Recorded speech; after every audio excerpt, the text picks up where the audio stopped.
That day, their silence fell on me like a door that slams shut without warning, leaving outside the very person who never should have been ignored. I felt the air shift the moment I stepped into that place, as if everyone else's presence filled every corner of the room while mine carried no weight at all. There were no glances, no gestures, not even the polite nod people give when they're trying to look decent. Nothing. Just that strange, calculated emptiness, as if I were made of glass and the light passed straight through me without casting a shadow. And the truth is, there's something cruel about that kind of silence, because it doesn't shout, doesn't confront, doesn't accuse, but it wounds. It cuts deep. It cuts where no one can see. And that is exactly what I felt in that moment. An old, open wound, waking up again, pulsing without anyone around realizing it. I walked slowly, trying to find a space where I could settle, trying to convince myself that maybe I was imagining things, that maybe I was just too sensitive that day. But the more I observed, the more I realized how real that discomfort was. It felt as though every face in that room had been trained to look right past me, as if my story, my age, my scars, my victories, and my pain meant nothing to those people. And that feeling of being erased, of being ignored on purpose, doesn't begin in a moment like that. It awakens memories that have been tucked away deep inside the chest, waiting for the smallest crack to slip through again. In that environment, every detail reminded me of moments when I had already been diminished. I remembered the times I swallowed humiliation in silence just to keep the peace. I remembered when my words were cut short as if they held no value at all.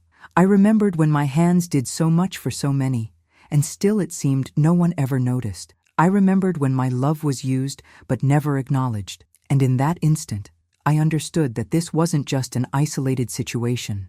It was the echo of a lifetime of silent battles that so many women endure without witnesses. So as I sat there trying to breathe deeply, I felt that this story wasn't mine alone. It belonged to many, to those who were pushed aside without explanation, to those who gave too much and received so little, to those who endured in silence, trusting that one day God would bring justice. The conversations around me sounded louder than they really were, not because they were talking about me, but because they were speaking around me. There is a particular kind of pain in watching people greet each other with kindness and warmth while passing by you as if you were just part of the furniture. It's a silent humiliation, hidden in the smallness of everyday life, but it weighs like iron. With every minute that passed, I felt as though I were shrinking, folding into myself, and even then, something inside me refused to go quiet. A small but steady certainty that everything happening there had a greater purpose, that God was watching every detail, every expression, every attitude, and that none of it would be wasted. As I forced myself to stand tall, I began to realize that this wasn't only a moment of pain, it was a moment of revelation. Because sometimes it's in the indifference of others that we discover our own greatness. And it's exactly when the world tries to erase us that God begins writing chapters no one will ever be able to ignore. What happened in that room wasn't small, wasn't accidental, wasn't coincidence. It was the beginning of something I didn't yet understand, but that already burned inside me like a truth that refuses to stay hidden. I knew that story wouldn't end there because stories like this never end where the pain begins. They unfold, they stretch, they transform, and eventually they reveal who was truly being seen by eyes far greater than ours. And before I go any deeper, before I reveal what happened after that suffocating silence, I want to ask you for something. Write in the comments where you're watching from, your city, your state, your country, because this story crosses borders, spans generations, and touches the hearts of women and men who carry similar scars no matter where they live. And I know many people will see themselves in what I'm about to share, not because they live the exact same moment, but because they know what it feels like to be ignored, underestimated, silenced, because they understand the weight of a silence that hurts more than any harsh word ever could. I want you to stay with me until the end, because the way everything unfolded that day will show you that there is a limit to human disregard, but there is no limit to what God can do when He decides to intervene. I sat there, apparently invisible to their eyes, but completely visible to the one who truly matters. And that is what changed the direction of that entire afternoon, revealing something no one expected. And when you discover what happened next, you'll understand why so many times we are placed in situations that feel like humiliation, but are actually the stage for something far greater. And it was right then, sitting in that corner where no one seemed to notice my presence, that something began to shift, so subtly that no one else perceived it. But I did. I felt as though the air around me had changed, as if an old truth was preparing to be revealed. When I finally took a deep breath and tried to understand what that silence was trying to tell me, I remembered why I had gone there in the first place. I wasn't in a strange room or among strangers. Quite the opposite. I had entered that space believing I was surrounded by people who, in some way, were part of my story, my journey, my life. I truly believed I was among people who loved me, or at the very least, respected me.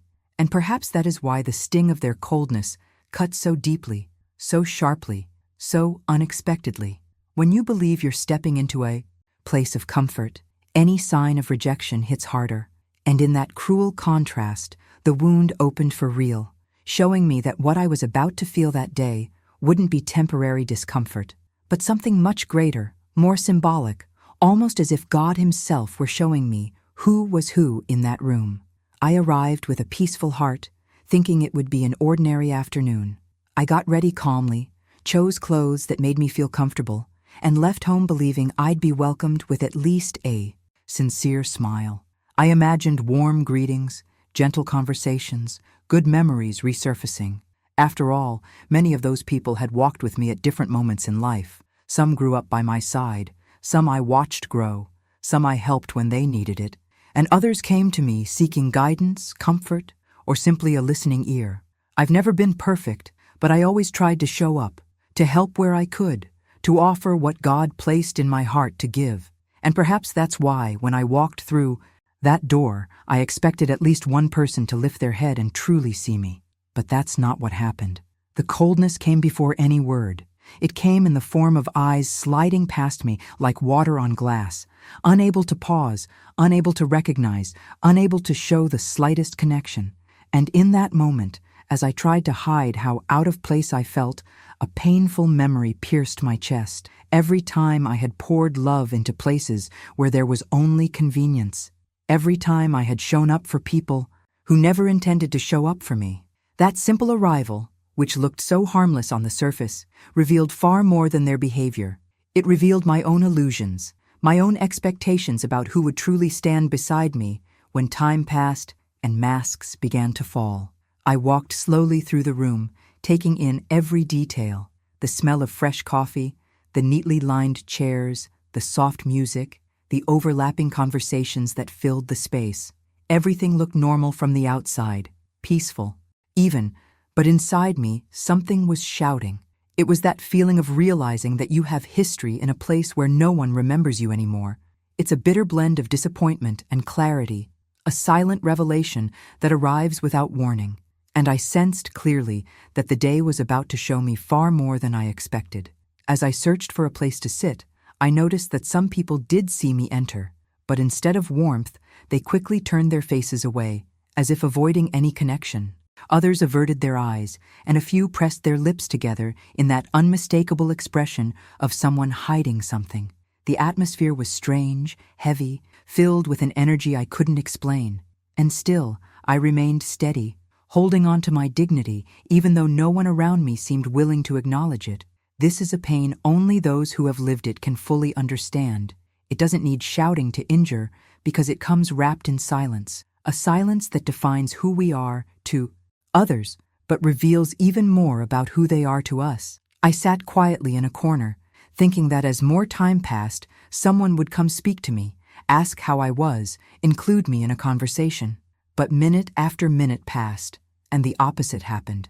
It felt like the more I opened myself to that space, the more it closed itself off from me. And in that uncomfortable quiet, in that nearly rehearsed distance, I finally understood the depth of the contrast between expectation and reality. I expected warmth, love, belonging.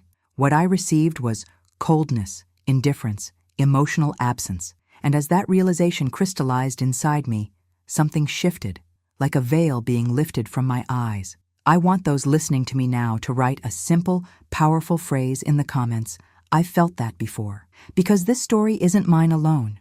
It echoes through the lives of so many who walked into a room hoping for comfort and left carrying scars. I know there are people with deep marks from family gatherings that wounded them, meetings that disappointed them, events that revealed who loved them for real and who stayed only out of convenience. That's why this narrative reaches so deeply, because it speaks of a pain that is silent but universal, a pain that shows truths many prefer not to face. As I continued to watch everything around me, I began seeing beyond the surface, the tense expressions, the hurried gestures, the averted eyes. It wasn't just carelessness, it was discomfort. It was as if my presence awakened something they didn't want to deal with. Maybe guilt, maybe fear, maybe pride. Each face carried an unspoken story, an intention left unsaid, a truth buried beneath layers of denial. And I realized that my arrival there was far from just a beginning. It was the doorway to a revelation that, sooner or later, would come to light in a way no one in that room would be able to control.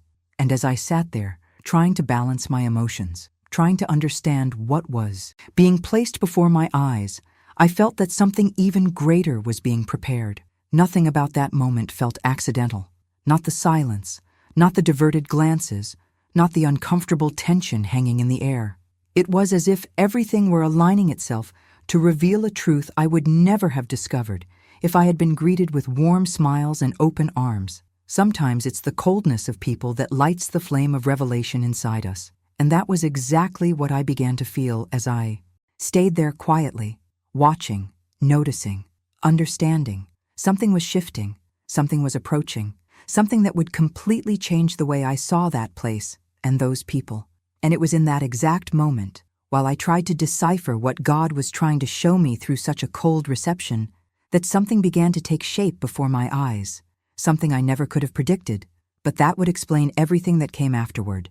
And it was in that exact moment, as I tried to understand what God was revealing through that icy welcome, that the shift didn't come as a grand revelation, but as small, deliberate gestures that, added together, carried devastating weight. Because indifference never arrives shouting.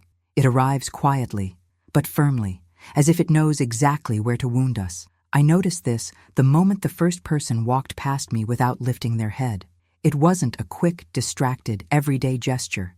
It was calculated, as if my presence had been acknowledged only to be dismissed. Their body leaned ever so slightly to avoid brushing against mine, but their eyes stayed fixed forward, ignoring everything I represented. Gestures like that reveal far more than words ever could. Then came another. Someone familiar, someone who once sat with me asking for advice, someone whose tears I wiped away, someone who once found refuge in my embrace. They walked so close the scent of their perfume touched my skin, but there was no nod, no recognition, not even the slight lift of the eyebrow people give when they see someone they know.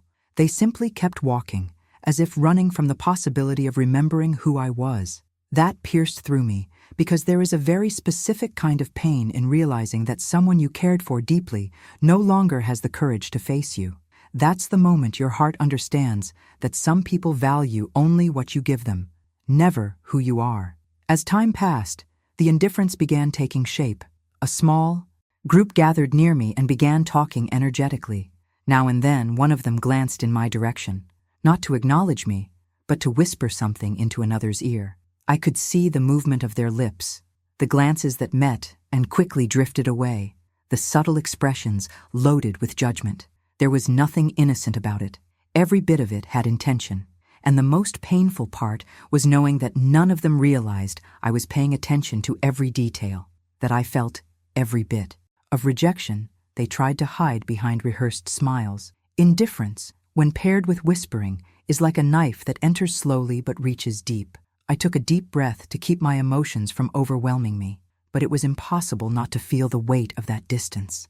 I watched people greet one another with warm hugs, loud laughter, and friendly pats on the back, while around me formed a nearly tangible emptiness, a space no one dared to cross. It was as if my presence there made them uncomfortable, as if my story had become a burden they didn't want to carry. And for someone who has always offered love freely, that hurts far more than any direct offense. Anyone who has lived this knows exactly what I mean. Anyone who has felt that silent rejection carries scars that don't show on the outside, but shape everything on the inside. A woman passed by holding a tray. She looked at everyone around her, offering what she carried with courtesy. But when she reached me, she quickened her pace. She didn't offer me anything. She pretended not to see me. She walked around me as if I weren't sitting there at all. I don't need to explain the message in that gesture.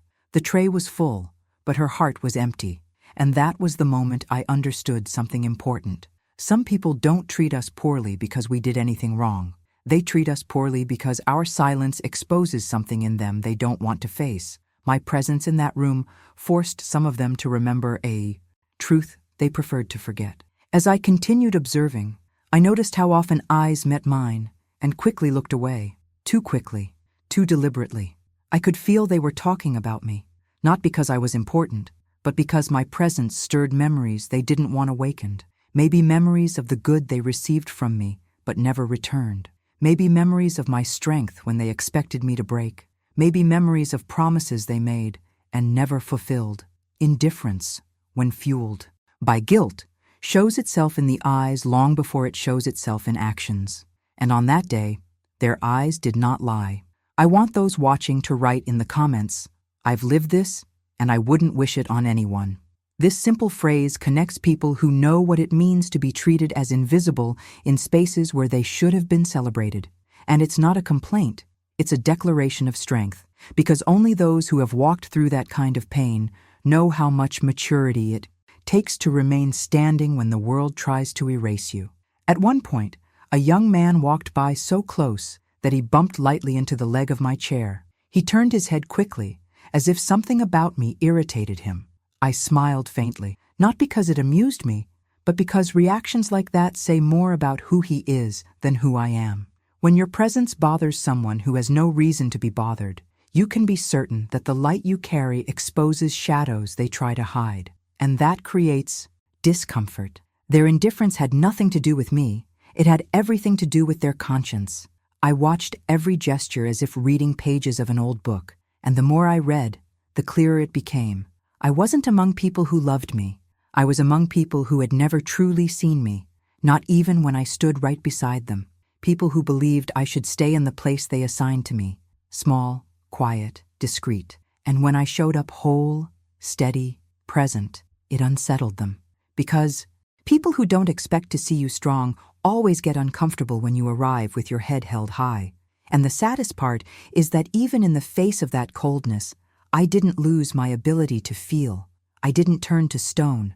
I felt every gesture as a reminder that life doesn't place us in these rooms to humiliate us, but to reveal truths we would never learn otherwise. It's in moments like these that we finally understand who has truly walked with us and who has merely walked beside us out of convenience. Indifference reveals everything.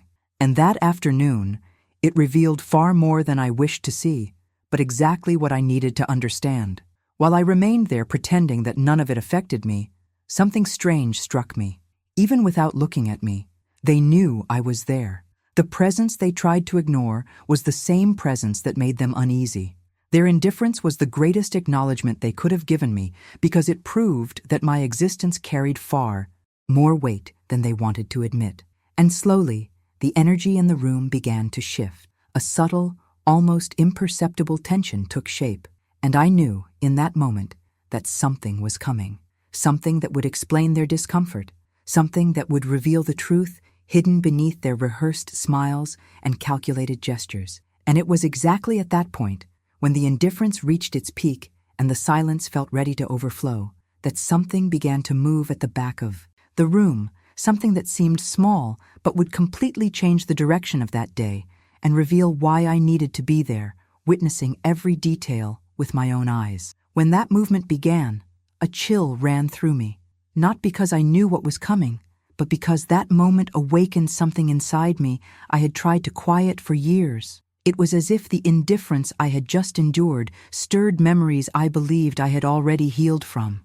But the truth is, Some wounds scab over on the outside and remain raw on the inside, waiting for the smallest gesture of contempt to bleed again. And as I watched those diverted eyes, those turned backs, those whispers pretending not to see me, a question hammered silently inside my chest. Why did this hurt so much? The answer rushed through me like a flood. Because it wasn't the first time. It wasn't the first room I walked into and felt the weight of silence. It wasn't the first time my presence made people uncomfortable because they didn't want to face their own truth. I had lived this in childhood, when my voice always felt too small to matter. I had lived it in adolescence, when my opinions were brushed aside. I had lived it in adulthood, when I gave so much of myself to people who offered only crumbs. The pain I felt that day wasn't born in that room. It simply awakened old wounds stored in the deepest drawers of the soul. I remembered the first time I was silenced by someone who once promised to protect me. I remembered the second time when I was underestimated by people who only valued those who shouted louder. I remembered the third time when I achieved something remarkable and no one even acknowledged the effort I poured into it. I remembered every conversation cut short, every piece of advice dismissed, every gesture of affection I offered that came back to me as disregard. That room, with all its rehearsed silence, felt like a giant mirror reflecting all those memories at once. And that is why I want anyone who has lived something similar to comment. I know the weight of memory, because those who carry these scars understand that present pain is always amplified by the past. The humiliation of that day was not just about those people. It was about everything I had endured long before them. It was as if God were showing me clearly that I had spent far too many years accepting far too little, mistaking endurance for healing. The memories tightened around my chest as I continued watching every gesture around me. I noticed expressions I once would have ignored, but that now carried deeper meaning.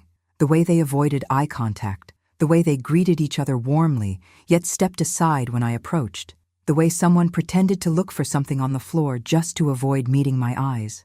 I had seen these behaviors before, in other places, in other seasons of my life, and in other people who also chose to pretend I didn't exist when I needed to be seen the most. And it was in that confrontation with my own memories that the weight began to feel unbearable.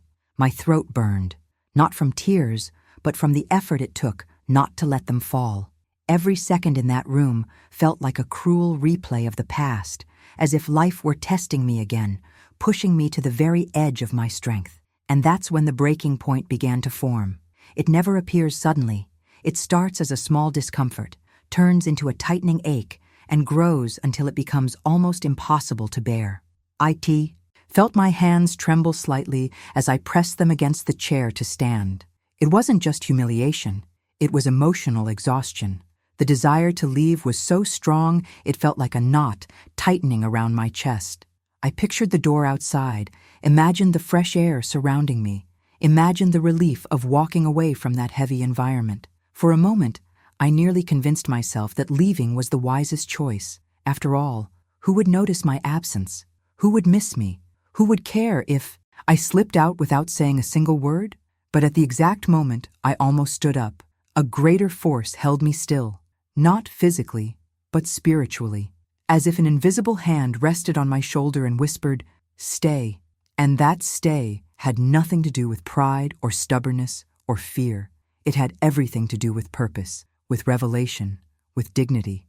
I knew, even without fully understanding, that something was being prepared right there, that God hadn't placed me in that room by accident, that specific pain was opening the eyes of my soul to something I hadn't seen yet. That quiet certainty was what kept me from leaving.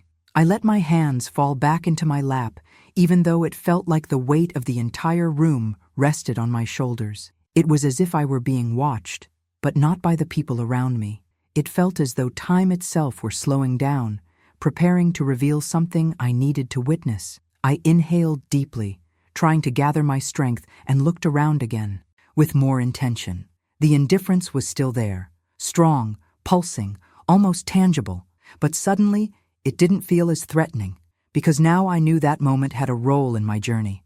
I want those following this story to comment the phrase, "I almost left, but I stayed," because that phrase carries a powerful strength. It represents every time we think about giving up, but something inside us, faith, courage, intuition, anchors us in place. And it's in that staying that revelations unfold. I stayed, even with my heart tight, even with memories burning inside me, even with my inner voice saying I didn't need to endure that. I stayed because I felt there was more to see. I stayed because a strong woman does not walk off the field of truth until God shows her what she needs to see. Instead of weakening me, the pain began to awaken me. I felt a subtle shift happening inside, as if my entire life were being reorganized in that quiet corner. And the longer I remained, the more I understood that that breaking point wasn't the end, but the beginning of something far greater. The humiliation of that moment seemed to grow, as if trying to push me out, but my faith grew along with it, whispering, "Hold on a little longer, because truth is coming." Then I noticed a strange movement at the back of the room. Small, almost unnoticeable, but enough to make my heart speed up. Something was about to happen. Something that would explain the indifference. Something that would reveal why. So many memories had been stirred at that exact moment. I felt, with the clarity only those who've lived moments like this understand, that that afternoon was far from just an uncomfortable gathering. It was becoming a turning point. And the moment I realized that, the air shifted again, as if an old secret were preparing to come out of hiding. And the moment I realized that, the air shifted again, as if something ancient had been waiting for the right moment to reveal itself, and my heart began beating in a way I couldn't describe. It felt as though something greater than anyone in that room was moving toward me, something that didn't rely on human recognition, approval, or applause. A silent but powerful movement, the kind only God makes when He decides to intervene without warning. And as I watched the small commotion forming in the back, I felt a deep, sacred certainty rise inside me. He had seen everything, every averted glance, every gesture of disregard, every moment they treated me as if I were invisible. He saw what my voice never said. He saw what my heart endured. He saw what no one there had the courage to recognize. The movement began when someone walked in through the side door, someone who didn't seem to belong to that heavy atmosphere. The energy this person carried was different, lighter, steadier, genuine. I watched some people straighten their posture, others hide their discomfort, and some lower their eyes as if trying to conceal their own conscience. That's when I knew, without anyone telling me, that this person's presence had purpose. Nothing about that moment was coincidence. Nothing about that day was chance. And as I watched them, I felt God whisper in a way that was almost audible. "Now watch." And I did. This person walked to the center of the room with calm but deliberate steps. They didn't raise their voice, didn't demand attention, didn't push anyone aside. Yet somehow, everyone grew quiet as if something unseen compelled respect. And when their eyes finally met mine, I felt a strength surge inside me, lifting the weight of every painful memory for a brief moment. Their gaze truly saw me, not as someone isolated in a corner, but as someone with history, dignity, and worth. A gaze that recognized my existence, my struggle, my presence. It was the first time that afternoon that I felt truly seen. I want those watching to write in the comments, "God saw," because that simple, powerful phrase carries the essence of what happened. There, when no one else acknowledges you, God does. When no one else values you, God does. When no one else reaches out, God moves people, situations, and truth to restore justice in the life of someone wounded by silence. As this person continued walking, I noticed the tension rising around the room. Some people seemed to know that this moment would mark the beginning of something they couldn't control. The discomfort grew when this person, in a calm voice, asked if the room could be reorganized because something was out of place. And it wasn't just the physical space. It wasn't about chairs or arrangement. It was something much deeper. It was as if God were using that voice to realign a spiritual truth twisted by the pride and arrogance of those who tried to erase me. The most astonishing part was that, without mentioning my name or pointing at me, this person began speaking about respect, dignity, and honor. And each word cut through the room like an arrow aimed straight at the hearts that needed to be pierced. I saw faces flush red. I saw eyes lower in shame.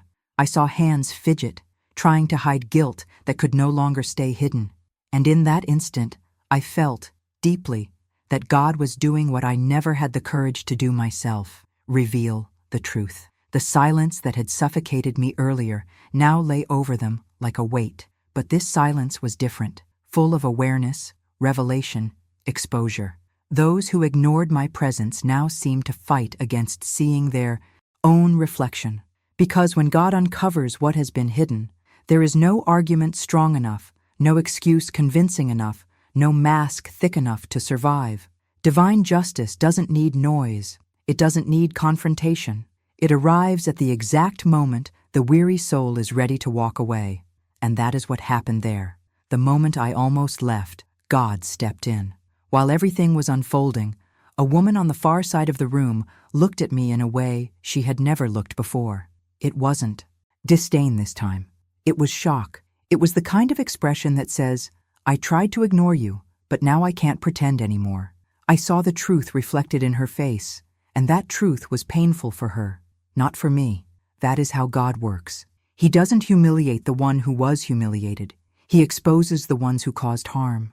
And that exposure doesn't come with shouting, but with silence. The very silence they used to wound me now burned against their own faces. The person who had entered began, calling out a few names, asking them to come to the front. They were the very people who had whispered, turned away, or walked past me as if I were a shadow. I watched silently as they stepped forward, confused about what was happening. It was like watching the first threads of truth being pulled loose from a tightly woven fabric. And the more I watched, the more I understood why God had kept me from leaving. I needed to witness that. I needed to see that turning point. I needed to understand that even when I feel invisible, God is at work, preparing scenes my eyes will only understand at the appointed moment. I want those following this story to write, "Justice arrives in silence," because that is exactly what was happening. They weren't being called forward to be humiliated. They were being positioned so the truth could rise in front of everyone.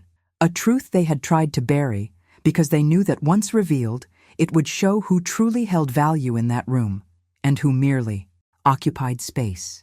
As they walked to the front, the whispering stopped completely.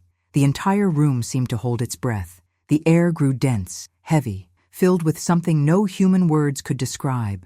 I felt that the purpose of that moment was greater than the discomfort, greater than the pain, greater than all the silence I had endured. It was as if God were telling me, "Now see why you had to stay. See why I brought you here. See what was hidden behind the false smiles and the practiced indifference." And when that person finally opened their mouth to explain why those names had been called, something inside me grew still, as if the storm that had been raging within me had finally found direction. Because the words that followed were not just words, they were revelations. Revelations that would change not only that afternoon, but everything I believed I knew about that place and those people. Revelations that explained every averted glance, every cold gesture, every attempt to erase me. Revelations that showed, once and for all, that God was not just watching, He was acting. And in that moment, as the first truth began to surface, I felt that room would never be the same again, and that the story was only beginning to reveal everything that had been hidden for so long. When the first truth came to light, the room seemed to shrink. Faces grew tense, some turning pale, others burning red, and the air itself felt heavier, thicker, as if each word spoken had the power to shift everyone's place in that room. I remained seated, watching, heart steady, knowing this was the moment God had told me to wait for. Because what was about to happen had nothing to do with revenge. It had to do with justice. Not human justice tainted with pride, but the quiet, elegant justice that only time, truth, and God can deliver. The person standing there took a deep breath and began speaking about responsibility, respect, and gratitude. Simple words, but in the right mouth they carry. The weight of a verdict. And then, without exposing anyone directly, he said something that silenced even those who didn't want to listen. That some people had forgotten who stood beside them in their hardest moments. That some had erased from memory the one who carried the foundation they now walked on with such arrogance. It was symbolic, but it was sharp. each syllable hitting exactly where it needed to. I watched the immediate impact on certain faces, as if everything hidden behind forced smiles had suddenly been stripped bare. Before anyone could react, he continued, saying that God is not pleased when honor is denied to those who earned it. And when those words echoed through the room, a chill ran through my entire body. Because I knew those weren't just statements, they were arrows pulling forgotten truths out of the dark. Truths about who planted, who watered, who held things together, who cared. Truths about who was silenced and who benefited from that silence. Truths no one could deny because they were written into the very history of the people in that room. At this moment, I want those watching to write in the comments, "The truth always comes out." That declaration is more than a comment. It's a testimony. Anyone who has witnessed a moral turning point understands the weight of that moment. The truth never needs defense. It only needs time. Then he lifted his hand and asked someone to call me to the front, and the silence that followed was unlike any silence before. It wasn't filled with disdain. It wasn't filled with indifference. It was filled with shock, as if no one could believe what was happening, as if that gesture shattered the narrative they had built in that room, the narrative that insisted I was invisible. But in that moment, invisible I was not. God was placing me exactly where he wanted me, before them, not to humiliate them, but to reveal who I had always been, even when they tried to erase me. I stayed seated for a few seconds, trying to understand whether I was truly supposed to stand. But the way that person looked at me left no doubt. This moment was mine. It was my time. And when I finally rose, I felt every pair of eyes turn toward me, not because they chose to, but because God had chosen it. And when God decides it is time for someone to be seen, there is no human force capable of keeping that person hidden. As I walked to the front, I saw faces twist with shame. I saw others struggling to hide their surprise. Some even tried to smile, but it was a crooked, uneasy smile, because they knew this moment wasn't about them. It was about what they failed to do, about everything they ignored, about everything they pretended not to see. The revelation began right there, in their discomfort, in the truth settling into the room, in the undeniable fact that the woman they tried to diminish was being called into a place of honor. When I reached the front, he asked everyone present to remember who had been with them in their hardest years, who had reached out when no one else cared, who had offered support, care, and love without expecting anything in return. He said many in that room stood where they stood because someone before them carried a weight they never acknowledged. And then, looking directly at me, he said that some stories cannot be rewritten by the silence of others because God always ensures the truth is remembered. The shock was immediate. I saw people who once whispered now trying to hide their eyes. Others who had ignored me stared as if only in that moment realizing who I truly was. Some clasped their hands nervously, as if afraid of what else might be revealed. Reactions like that never come in response to a lie. They come only when truth hits hard enough to break structures, and that truth was breaking many in that room. Then he told a story no one knew he knew. A story about a woman who had poured herself into a family that wasn't hers out of obligation, but out of love. A woman who had given advice, care, prayer, support, financial, emotional, spiritual, holding everything together when everything seemed ready to fall apart. A woman who never asked for recognition but deserved respect. And when he finished telling that story, he revealed that the woman was me. The room fell into absolute silence. Not the cold, heavy silence from before, but a silence filled with shock, awareness, and shame. They knew it was true. Every word, every gesture, every sacrifice. They knew.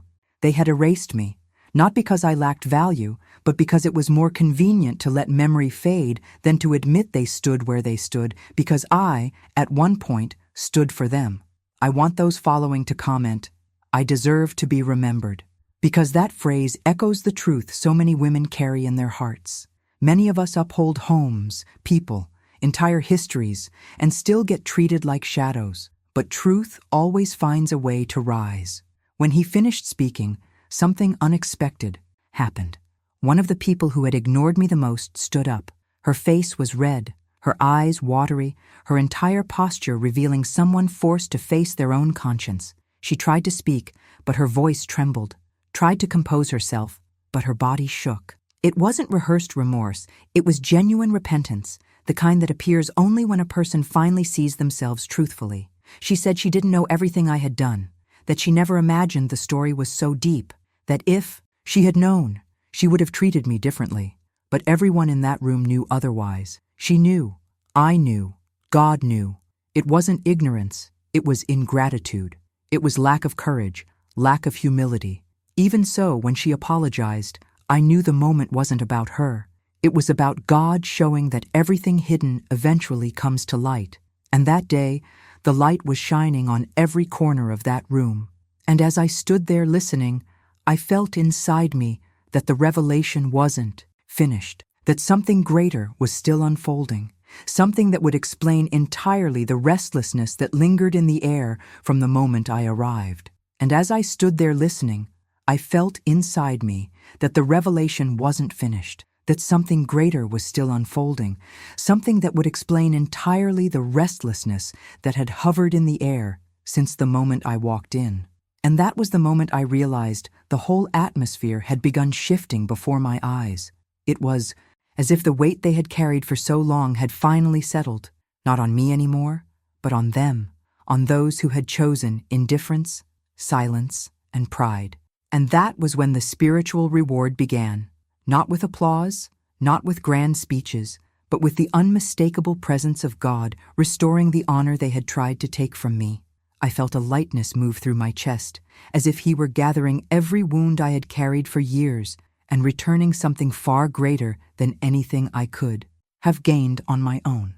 As I stood there, silent, steady, dignified, I noticed tears welling in a few eyes. They weren't tears for me, they were tears for themselves, tears of people who realized they had participated, directly or indirectly, in a quiet injustice, tears of people who had spent their lives treating important souls as invisible, tears of those who, for the first time, looked at me and saw not just someone present in the room, but a woman with history, strength, faith, and courage. A woman who deserved to be there, not because someone made space for her, but because God opened that space with His own hands. Then, the person leading the moment asked everyone to acknowledge, honestly, who had been essential in their past. He spoke with a calmness that cut through every form of resistance. He said, gratitude was not just a beautiful word, it was a spiritual principle, and that honor denied is honor God demands back. When he finished that sentence, I felt warmth rise inside me, like a light had been turned on, illuminating everything that had been dimmed for so long. There was the spiritual reward I never asked for, but received because God saw every detail they tried to hide.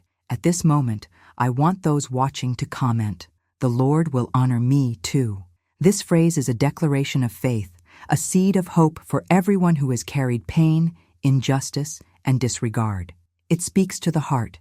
The honor that was denied to you is not lost. It is being prepared. Then something unexpected happened. One of the people who had shown the most coldness that day, the one who had walked past me like I was nothing more than a shadow, slowly stood and walked toward me. Her face was drained of color, as if the revelation had shaken the ground beneath her feet. She stopped in front of me and tried to speak, but her voice broke. The silence around us pushed her forward, forcing her to find the words she had refused to say for so long. And when she finally did, she whispered an apology. Not a shallow, rehearsed one meant to ease tension, but a sincere apology, carrying truth and real repentance. She admitted she ignored me not because I had done anything wrong, but because my presence reminded her of what she herself couldn't be: steady, resilient, compassionate. Recognition like that doesn't come from pride. It comes from God illuminating a person's conscience. And in that moment, I understood that spiritual reward doesn't come as revenge. It comes as healing. Healing that begins in the heart of the one who caused the wound, not just the one who endured it. I could have said so much in that moment. I could have reminded her of everything I had done, everything she ignored, everything she refused to acknowledge. But I didn't, because true honor doesn't need to defend itself. It stands firm on its own when God is the one revealing it. Before I could respond, others began approaching as well, one by one, as if something greater were guiding every step. Some, filled with shame, others with silent tears, others with lowered heads in a gesture of respect. And for the first time that afternoon, I realized I was being seen. Not because I was perfect, not because I was better than anyone, but because they were finally seeing the truth of who I had always been. A truth that never depended on human recognition, but that blooms when God decides to reveal who you really are. I heard words I never imagined I'd hear again. I saw people saying they didn't know how to thank me, that they didn't know how to fix what had been left undone, that they never understood the weight of my presence until that moment. But spiritual reward doesn't lie in their compliments. It lies in the movement God stirs inside people, in the awakening of conscience, in the breaking of pride, in the unveiling of what stayed hidden for far too long. And as all this unfolded, I felt a gentle strength settle over me. Not pride, not vanity, not a sense of superiority. Peace. The peace of someone who didn't need to defend herself, didn't need to retaliate, didn't need to justify anything. The peace of someone honored by God Himself before those who tried to diminish her. That is the true reward. Because when God places your honor in His own hands, no one can touch, diminish, or distort what He has decided to exalt. I want everyone here with me to write in the comments, "I receive this honor." Because that declaration opens the door for healing and divine justice in the lives of those who have carried hidden injustices. That phrase is a doorway, an invitation for God to do the same in the lives of those who were silenced, ignored, and dismissed. As I stood there at the front, feeling that gentle presence wrap around me, the person leading the moment asked everyone to stand. And when they did, there was no more coldness, no more indifference, no more silence that wounded. What filled the room now was recognition, respect, honor. And even though none of them said it aloud, I could see the same thought reflected in their eyes. She deserved to be here from the beginning. And then, among those emotional faces, I noticed something even deeper unfolding. It was as if the atmosphere itself had shifted. The air felt lighter. The room seemed bigger.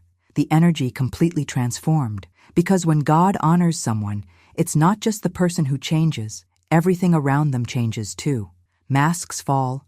Intentions are exposed. Hardened hearts begin to break open. I was the same woman who had walked in being ignored, but now my presence carried undeniable weight. And as I absorbed everything happening around me, an unexpected understanding began to rise within me, quiet but powerful, something that would allow me to see that day in an even deeper way, because the reward I was receiving in that moment was not the end. It was the beginning of something even greater that God was about to reveal. And in that instant, while the room still held the echo of everything that had been exposed, and every gaze seemed to shift into a new path, I felt inside me a truth that had always been there, even when others tried to hide it. No woman loses her worth because someone chose to ignore her. No word spoken in the silent chambers of the heart goes unnoticed. No pain escapes the eyes of God. He sees what human eyes overlook. He honors what the world tries to erase. He lifts the one others tried to humiliate. And when He decides to illuminate a story, no shadow is strong enough to cover it. Every silent tear has purpose. Every moment of rejection carries the seed of revelation. Every woman who has ever felt small carries within her a strength no one can measure. And it is that strength, born from within, born from faith, born from endurance, that turns pain into wisdom and silence into authority. What happened that day was not about humiliation. It was about restoration. Restoration of dignity, of truth, of identity. Things God never allowed to be lost. Hold this in your heart. It is not the opinion of others that defines who you are. It is not someone's cold behavior that determines your greatness. A woman's worth is not born from the eyes of others. It is born from the story God wrote inside her. So keep walking, with calmness, with firmness, with the serenity of someone who knows she is always seen by the right eyes. Those who tried to diminish you will one day witness your strength. Those who turned away will one day recognize your light. And those who never valued your love will eventually learn the true meaning of gratitude. Before you go, Write in the comments, God sees what no one sees, because that is the truth that sustains so many of us. That is the truth that heals, strengthens, and guides. And now, since stories like this awaken the soul and remind us who we are, remain in this moment of reflection and strength. Another video is appearing on your screen, another powerful narrative full of truth, carrying the same essence that makes the Matriarch's Secrets a place of healing and revelation. Choose to watch it. The next story is not a continuation of this one, but it carries the same wisdom that transforms. Go to the video beside this one and allow another voice, another journey, another lesson to touch your heart, just as this one did.